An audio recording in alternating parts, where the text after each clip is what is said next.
I suppose I needed a pep talk where someone would say to me, fail faster. Just take that blank sheet and doodle, and you're going to want to, throw up at what you're seeing, because it's torture being a perfectionist. It's actually like a condition.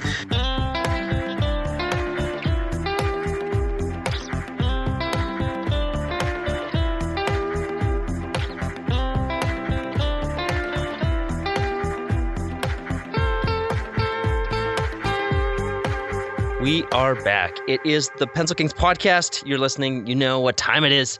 Today we're talking with a podcast listener, Oliver Kriel, and I wanted to get Oliver onto the podcast because I'm always encouraging people to write me in, tell me what you've done, if a guest has inspired you, what action did you take, because it really is all about the action that you take. It's not about just having this big dream and then, making these little tiny movements and then going back to the drawing board and then making a little bit of forward momentum and then going back to the drawing board. It's about actually getting to the finish line.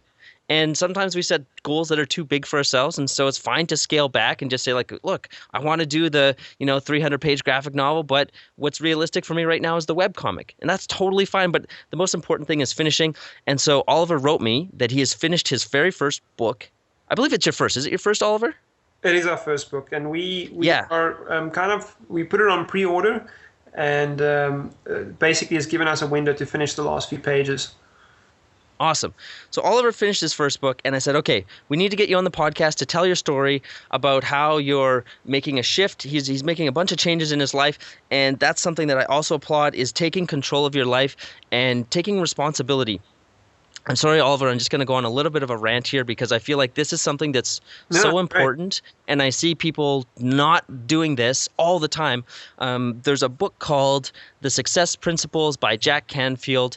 It's got all these success principles that he looked at all these different successful people, and he tried to distill it down into, I don't know how many principles there were in the book. There was a lot of them. I did not get through the book because it was so large. And if you're not familiar with Jack Canfield, he's one of the two people that came up with the chicken soup for the, insert the blank there. Chicken soup for the soul, chicken soup for the artist. There's all these chicken soup for the whatever books. Yeah. So he put out this book called Success Principles, and success principle number 1 was take 100% responsibility. And what I took that to mean is that everything in my life is 100% my fault. And let me just explain there, because fault sounds like a negative thing, but if I'm not happy with something in my life, I realize that it's up to me to change it, fix it, modify it, flip it on its head, but I have the power to do something. And what I see a lot of people doing is placing the blame elsewhere. And when you place that blame elsewhere, all of a sudden you give away all of your power to take control of your life. And so that was another big reason why I wanted you to be on here. If you want to learn more about this taking responsibility for your life, see if you can. It might be on Amazon that they have the first chapter for free for Success Principles. But I feel like just this one chapter could dramatically change your life if you stop playing the victim game and saying like, oh, all this bad things happens to me. I have no control. I hate my job.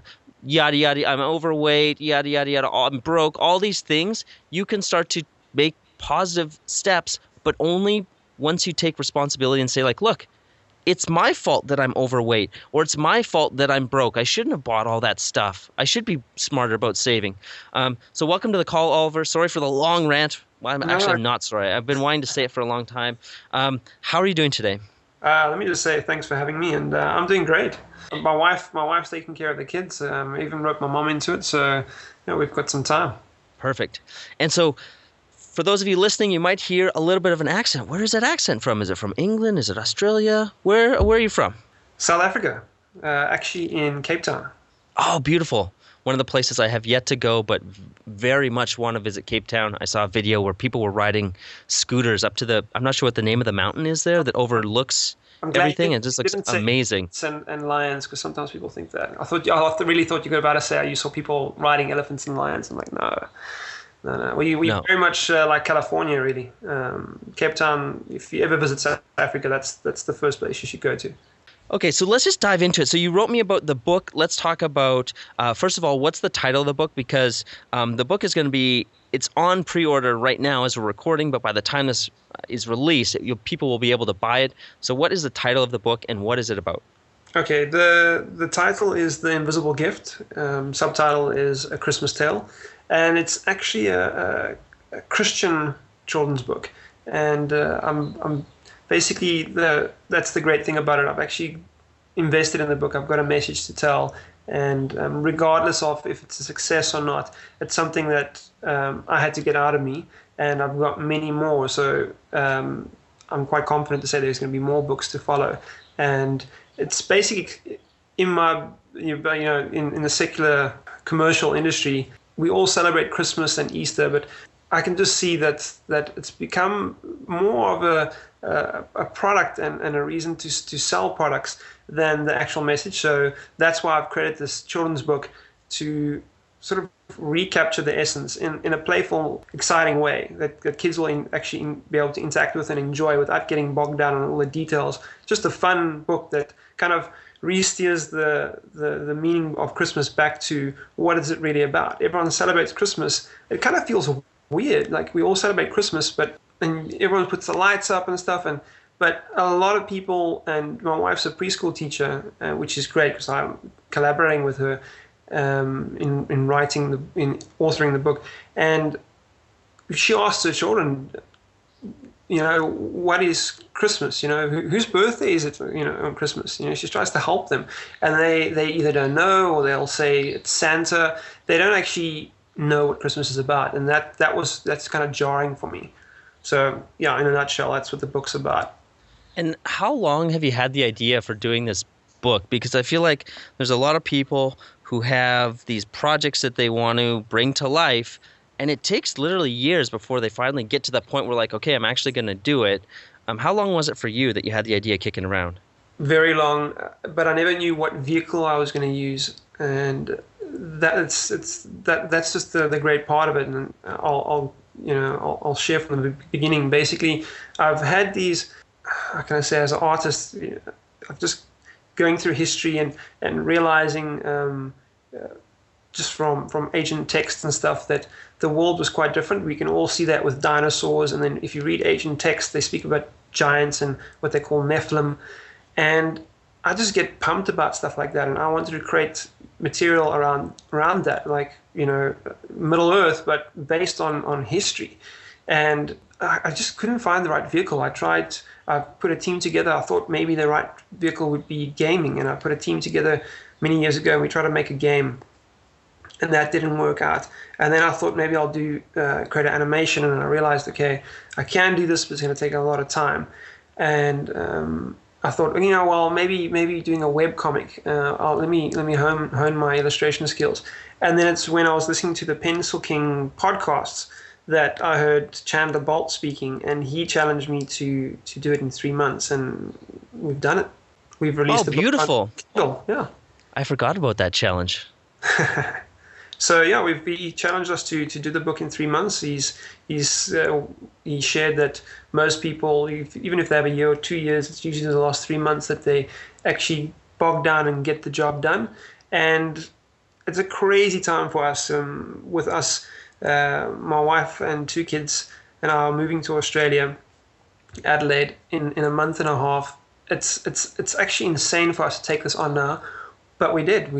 I just came home that day after hearing the podcast, and I said to my wife, I'm going to create a book. And she's heard me, come up with all these ideas, and a lot of times they just don't take off. And I'm like, this one's happening. It's going to happen. It's done. I'm doing this. And eventually I spent a week just playing around with the mind mapping process that Chandler describes, and trying to create the story before I can start illustrating it.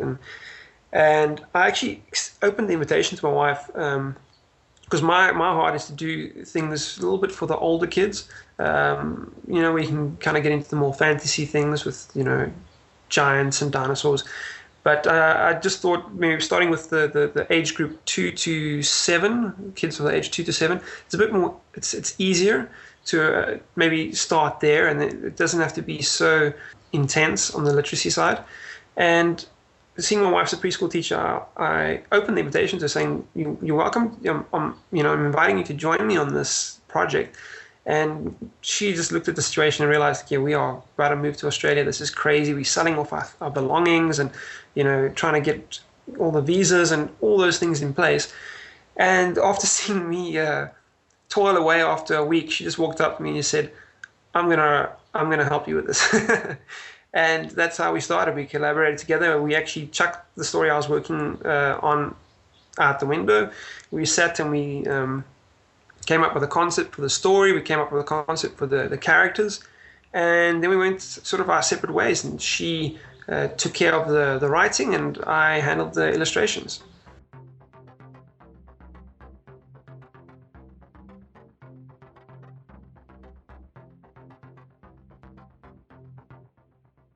So the relationship with you and your wife, are you often collaborating on things, or was this a new experience? Because I feel like, for me personally, that's something that I would like. I'm not married, but I would love to share my sort of like creative journey that I'm on of trying to create something bigger than myself. I'd love to share that with someone, but I'm always hesitant. Like, I don't know how it's going to work out. So I feel there's a hesitancy. So I'm wondering if you could just explain a little bit for somebody who might be in the same situation that could, I guess, get some tidbits and see, like, is my partner, the person that I'm with, would they be a good fit? Because if they're not a good fit and you try and bring somebody in on your creative project, I feel like it could really hurt your relationship at the same time.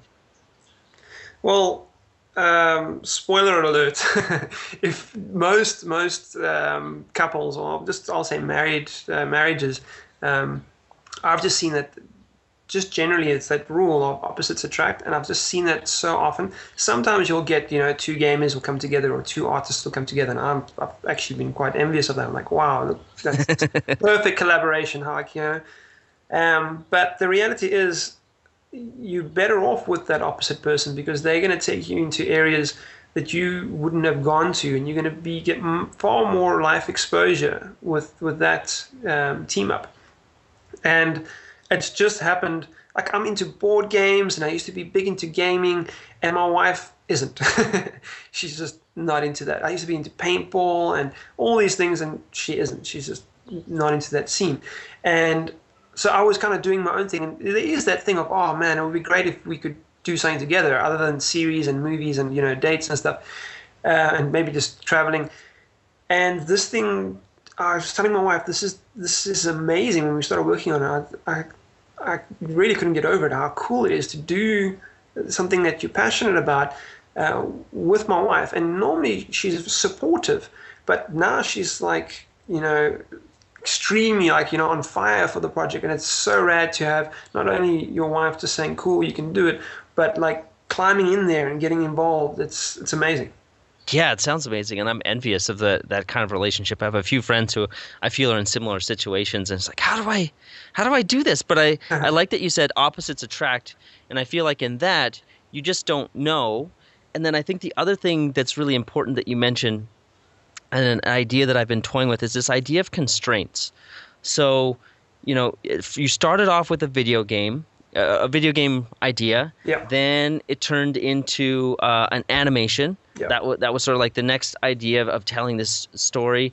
And there's these different things, but then you realize, like, hey, if I'm going to do this, and I'm going to do it in 90 days, and I'm going to do it while, like, life is full on, really busy with moving and all that comes with that, and moving with a family, I need to do something that I can actually get done in 90 days. And not something that's going to be more like a wish project. If you said you're going to do an animation in 90 days, you could do it, but it's probably not going to be at the standard that you're happy with. So going in to say, like, well, no, there's something here, children's books, and this specific age group, I feel like my illustration skills are good for this right now, Yeah. and we can write a story that's, it's, I think you used the words like, it's not so heavy on the literary side, which I would agree with. And so these constraints allows you to start moving forward with creating a project and a product that you can actually get done in 90 days. And I absolutely love that. This idea of constraints is so powerful. And I kind of, there was a bit of oversight on my side where I kind of didn't give children's book the credit that they deserve, because if you want to be a contender, you can't just you can't think that kids are you can just dupe them with, here's a nice little story and it's an excuse for you to draw your pictures and wrap it up and load it on Amazon. When we started comparing it to other children's books, there's quite a lot of technique to capture their interest and get them excited. And I immediately saw that when my wife started taking our concept and writing it, and she started applying rhyming to it. Because she's a preschool teacher, she reads lots of books and she's got great exposure. My jaw dropped. I was just like, I would have been so stuffed if she didn't come on this project. Yeah, I think that's huge, is having somebody can get your product in front of the test market, or know what that audience is looking for, what works with that audience. Exactly. And it's something that you can't just say, well, I'm going to go to the library and I'm going to read, the top 10 children's books of the last 10 years. That might help you, or it definitely will help you, but it doesn't give you that nuanced experience. There's no way to do it but just putting in time, because you just realize it's kind of like it happens naturally, and there's no way to fast forward it, at least not that I know of. Yeah, plus she knows which age group can digest what kind of information. So she packages it in a way, like I might come in with all these concepts and she'll be like, no, they won't get that. It's too complicated, and she'll restructure it. So yeah, very fortunate. Okay, so this is an art podcast. I'm really interested in, you said you were looking at what some of the other books were doing, and then there was techniques to capture children's education or children's attention. Yep. This is your first book, correct? Both you and your wife, you've never written or illustrated a children's book before. So this is number one. Correct? Correct. All right, perfect. Because I love speaking to people who have yet to take that first step, because I feel like that first step is the hardest. So when you're doing your research and you're looking at what other people are doing and you're starting to realize, like, whoa, this is a lot deeper than I originally thought. Did you ever get to the point where you thought, okay, I can't do this, even though I said I was going to do it, even though I have 90 days, even though I sort of figured out the market, it's actually like the competition is too good. Like my art isn't going to be good enough, or I'm unsure of our story. Did you have those moments along the way? Yeah, I had many of them, especially with the art. I do, where I currently work, I do character design. So I illustrate and animate characters for kids' fashion design, so kids' apparel. So it's like luggage and sleepwear and footwear. And the design style I use there, and that's a whole story in itself, how I got into that, because my experience history is graphic design, and and I eventually broke into this, and I'm loving life at the moment. So there, my style I do there is very sharp, very cell shaded. And what I found immediately with children's books, and once again, just listening to the podcast, what's the lady's name? She's a children's book illustrator. Let me see. I think it's either Vicky Rubin or it is Erin Maguire. It might be Erin Maguire. I don't know. I might be confused here. Probably Vicky Rubin. But she described that for children's books, your art style needs to be very specific. It mustn't be, I think, if I can recall, it mustn't be so tight. It must be a little bit more loose, and not so polished. And the stuff I'm currently doing in my day job is extremely polished, or at least I'm striving to get that result. So that was immediately like a bang in my face. Like, okay, you're going to have to try a different art style, one you've never done before. And I'm a perfectionist, just born as one. And that's part of my journey, that's been a hindrance for me. It basically prevented me from illustrating all the years, because I was just not happy with the work I was producing. It's an unrealistic battle I was having with myself, that my expectations were so high, but if you're starting out, your experience and your skill level needs to grow. And I always hit that block. So for 10 years, I wasn't really illustrating. I was doing graphic design. And then I got this break and, I got this opportunity.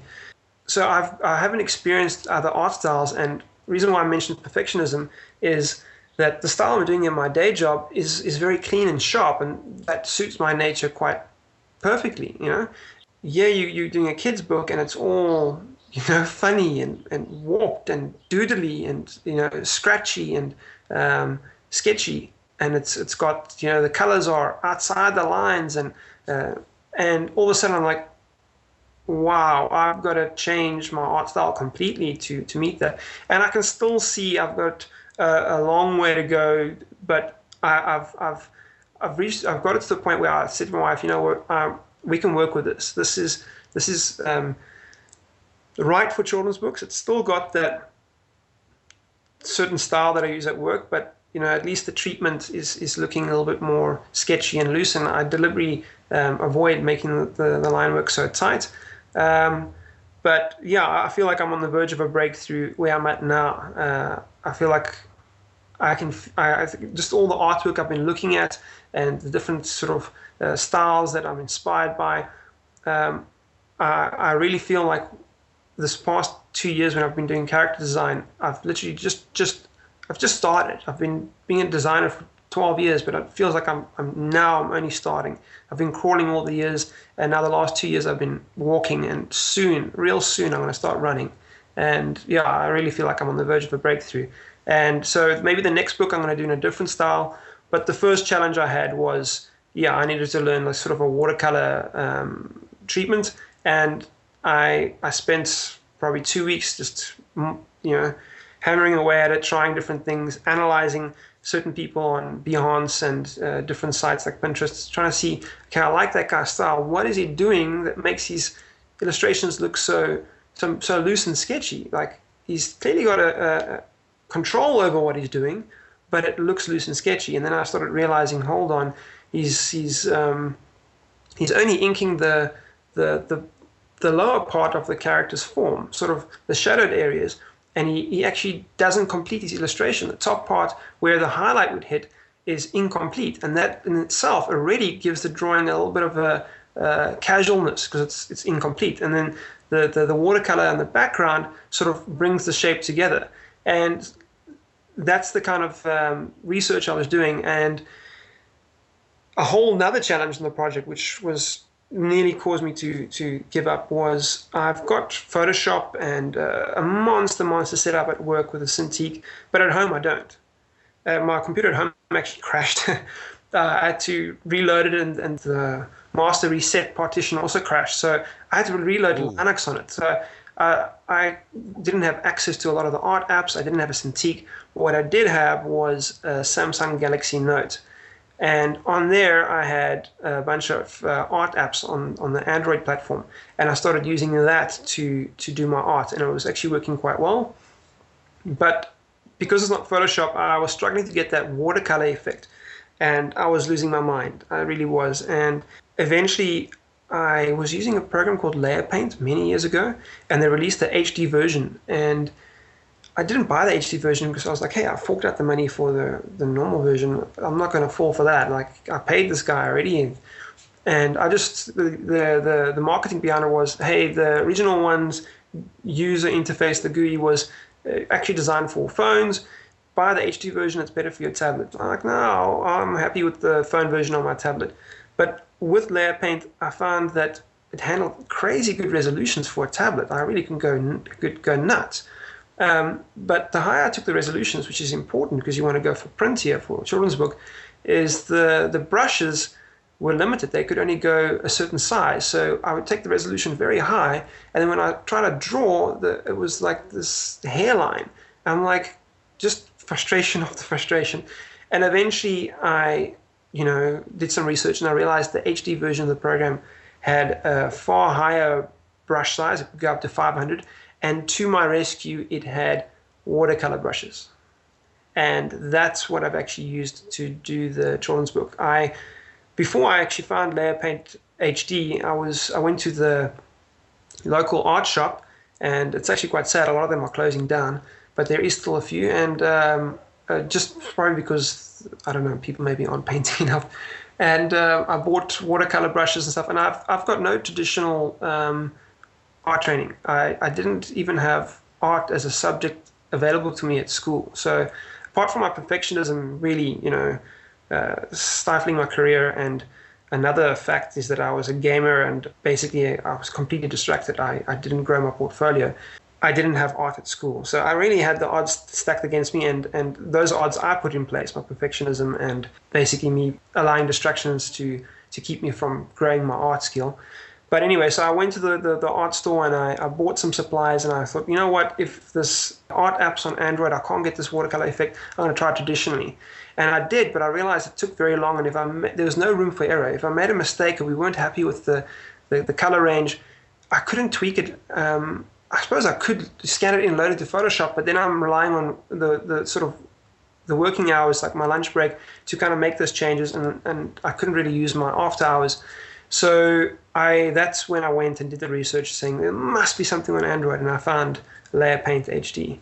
So definitely lots of struggles, lots of struggles, and moments to just throw in the towel. I actually took two days of work to work on the cover, and after 2 days I had nothing.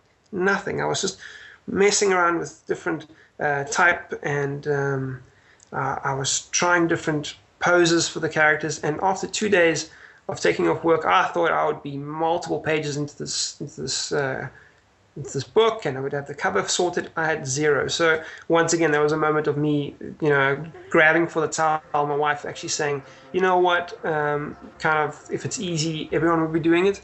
And the people who achieve things, they're the ones that don't give up. And so I must give my wife lots of credit.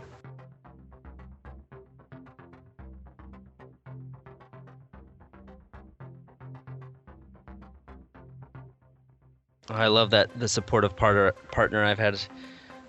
People pick me up when I've been really frustrated and want to give up. I'm like, hey, things aren't so bad. Just keep going. It'll happen.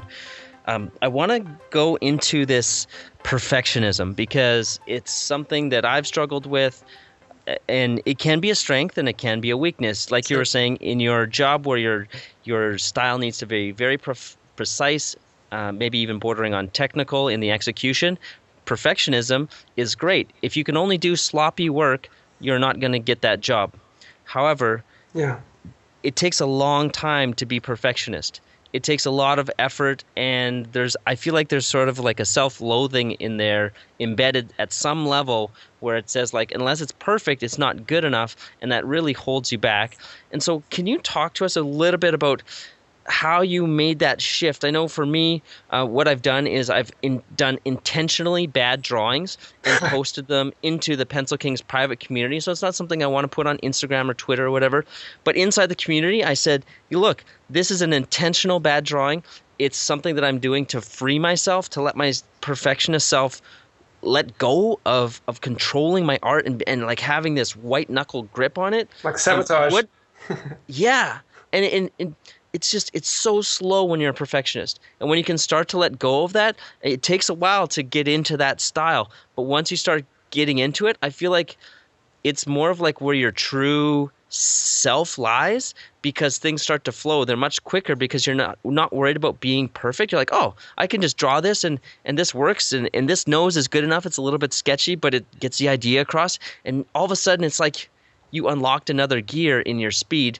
At least that's how I feel. For you, how did you wrestle with that? Because just from listening to you, it's not something that immediately came that was easy. You had to work at it. True, yeah. And actually, when I was a kid, it was a major problem. I would have a blank page, and I could only do stick figures. But yet, when I grabbed my comic books like X-Men, I would sketch Cyclops and Bishop exactly like the comic book artist. But all I was doing is I was photocopying. And that gave me self-worth. I felt, wow, this is good. I'm happy with this quality.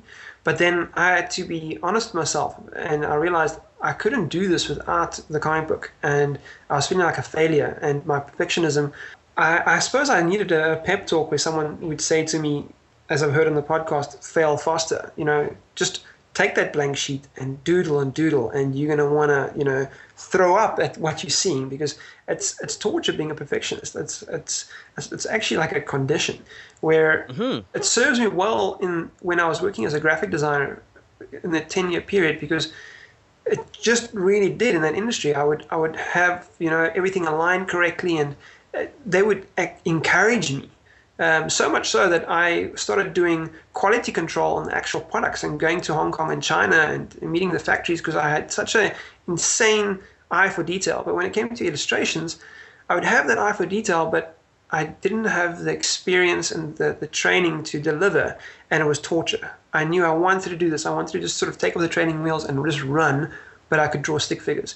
And that's why up to a few years ago, I could still only just draw stick figures, because I was still drawing as that 6-year-old or 4-year-old, because I stopped.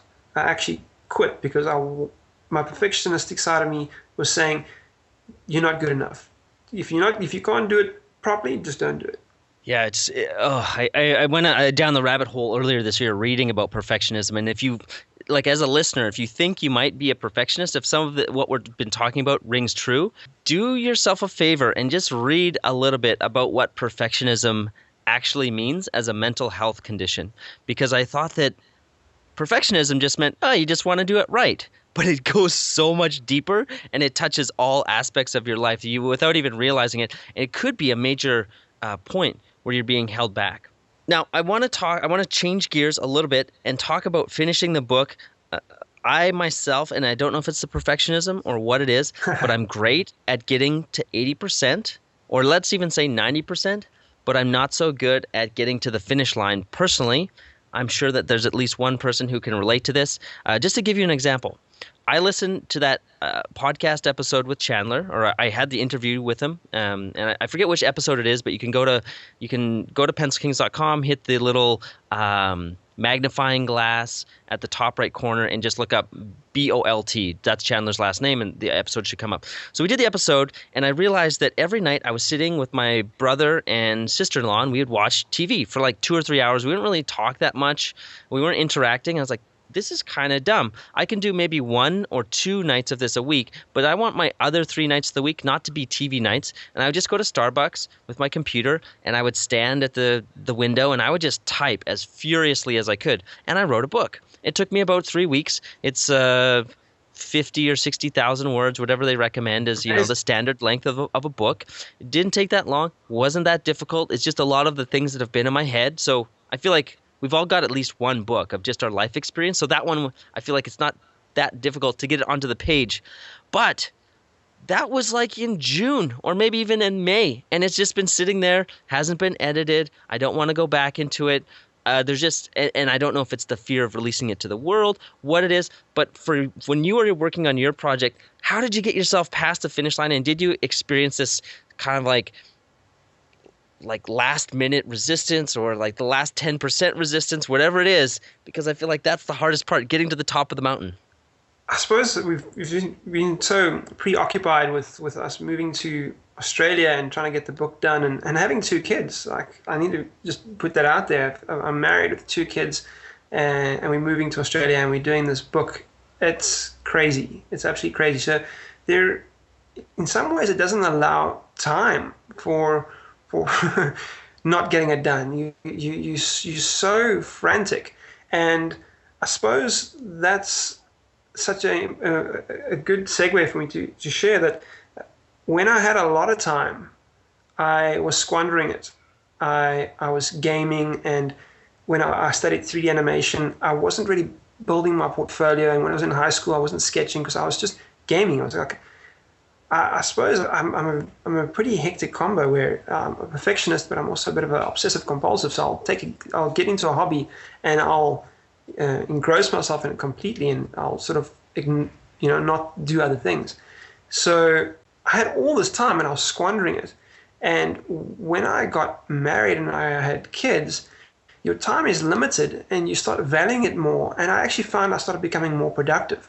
I've actually created an animation short in my mind the last few weeks, which kind of depicts this scenario. I can share it with you if you want. I can, explain. I can tell you the short story if you're interested. Yeah, please.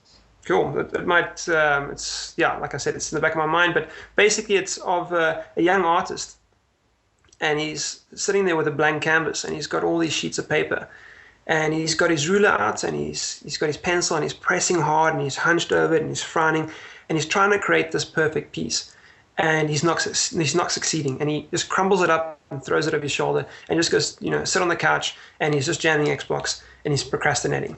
And life goes on, and there's this blur of life evolving around this blank canvas. And this guy gets married, he has 2 kids, and yet the canvas is still standing there, blank.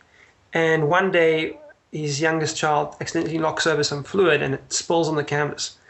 And he goes up to it, and he starts swirling around on it, and he's actually making his first mark on the canvas, and he's enjoying it. It's an accident, and it's sloppy, and it's rough. And the next scene shows him sort of just in the chaos of life, feeding his youngest child, the baby, while trying to make a mark on the canvas, and then going into sort of disaster management, middle of the night, running from one side of the house to the other, trying to change the nappy and give the child the bottle, or trying to get the kids dressed for school while trying to dress himself, hopping across, trying to drink his coffee. But each time he goes past the canvas, he makes a stroke. And it concludes with him actually finishing his piece. And the camera sort of zooms out, and he's actually finished hundreds of pieces. And the initial piece is one of his family at the center. And that story for me it's a personal story I want to sort of, grow and evolve, and hopefully one day I'll actually, put some time into it. But it touches on that perfectionism and also the squandering of time. When you have limited time, you're far more appreciative. And I would encourage people that are still in that golden window of their lives where they've now finished high school or during high school, take on a hobby it should actually be a craft, not something where you're enjoying someone else's craft, but make your craft your entertainment. And you've got this sort of golden window once you've finished high school, and you can sort of take a gamble. You haven't got commitments and stuff, where you can try start that business you wanted to do, or do a children's book or whatever. It's a perfect opportunity for you to experiment with things, because once you start getting the job and start relying on money and purchasing your car, and you've got rent, and then you've got kids to support, it's going to be harder for you to do that. So as far as did I find at 80% did I struggle? Unfortunately, I'm not experiencing that now. I'm sure I would, but at the moment I'm just enjoying working on the project, and I've got so little time that I'm literally at work. I count the minutes. When it hits 12 o'clock, I start working on that children's book. When I come home, I give my time to my kids. Go with them to the park, and my son goes down at 7. My daughter goes down at 8:30. 8:30 hits, I start working on the book. It's like really just counting the minutes. So I suppose I'm just in a stage of my life where I'm very appreciative of that opportunity. So yeah, it's helping me.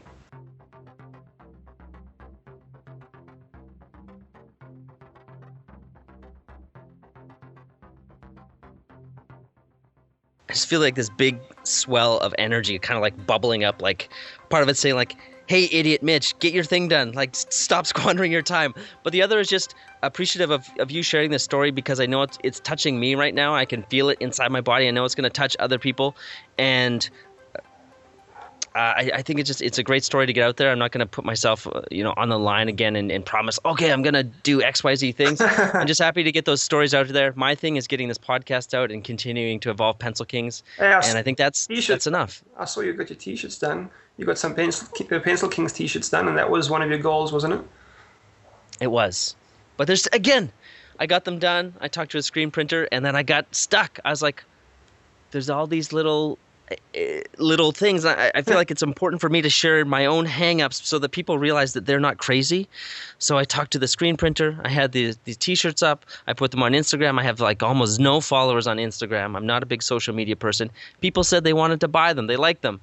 And I got the lizard brain took over, and it just said, you don't know how many medium sizes to order. You don't know how many large sizes to order. And so that's where I'm stuck. And I'm just like, but I think I can get that thing done. I know how to do it and figure it out, because I didn't want all these T-shirts hanging around. I didn't want to live in a have my house become a warehouse with T-shirts. Okay, Oliver, let's wrap up here. Where can people find you online? Because I know once this releases, you'll move countries, and you'll potentially have your second book out or in the works. And I feel like people may want to start following you. It's not just the work that you're doing, the art. I feel like you really have an amazing way of looking at the world and balancing your work and your family. And I want to encourage you, and I hope that you start to do more of sharing this message and your creative process. I know it's going to mean extra work for you, but I feel like people can really identify with it. And it's a really important message that I'm trying to get out. And the more of us that do, I just hope to see that more people are finishing their creative projects or bringing new things to life. So where can people find you? If it's not set up yet, maybe there's a sort of like a sidestep, maybe it's just Facebook. Where can people go? Great, thanks. You can find the children's book stuff on Facebook under New Parable. That's NEWPARABLE. That's the publishing label we created.